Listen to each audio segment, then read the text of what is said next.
Nelson did a book about his genealogy, and in it his grandmother is speaking her piece, so to speak. She begins, "Most folks my age and complexion don't speak much about the past, especially the Civil War. Sometimes it's just too hard to talk about. Nothing we like to share with you young folk. No parent wants to tell a child he was once a slave and made to do another man's bidding, or that she had to swallow her pride and take what she was given, even though she knew it wasn't right. Our story is chock full of things like this, things that might make you cringe or feel angry, but there are also parts that make you proud or even laugh just a little. You got to take the good with the bad, I guess. You have to know where you come from so you can move forward. I could tell you all about the life of a slave, but even then you wouldn't guess the awfulness of it. Slaves are people who are property of other people and must do whatever they are told. They were bought and sold as you'd buy and sell any animal or thing. Slaves had no right to property, to family, to come and go as they pleased, to read or write, or to speak their own language, or to even have a last name. No right even to protect themselves. No more rights than a horse or pig.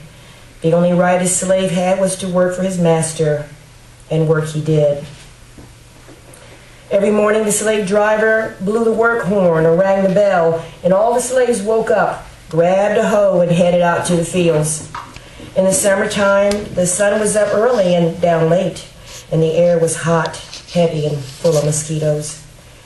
With each strike of the hoe to the ground, the slaves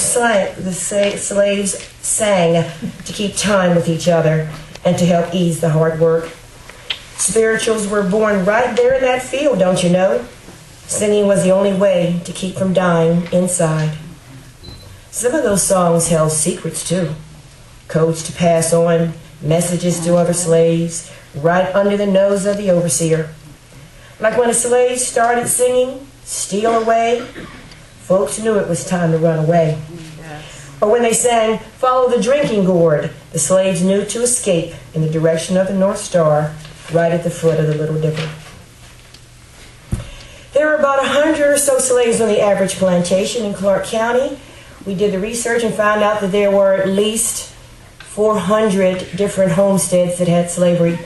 1 to 38 slaves was about average. Folks away could hear them sometime being whipped.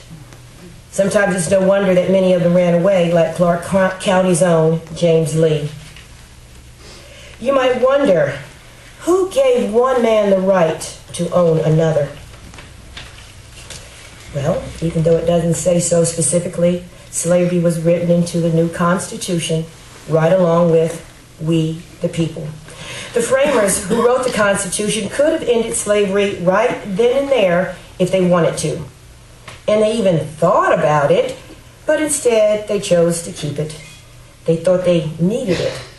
You see, America grew up on slavery, starting with the plantations of tobacco that made America a success. Slavery was like mother's milk to the new country, and it made her grow big and strong. Southern planters had lined their pockets with profits from slave-grown crops, and northern industries depended on them too. To justify slavery, Southern white folks had convinced themselves that black people were fine with being slaves. We were convinced that they were all nuts, or they would say they're just touched in the head. Not a one of them would have traded places. And who were these fine white gentlemen running the country who wouldn't give us our freedom? Virginia's own James Madison, George Washington, Thomas Jefferson, just to name a few. Thank you.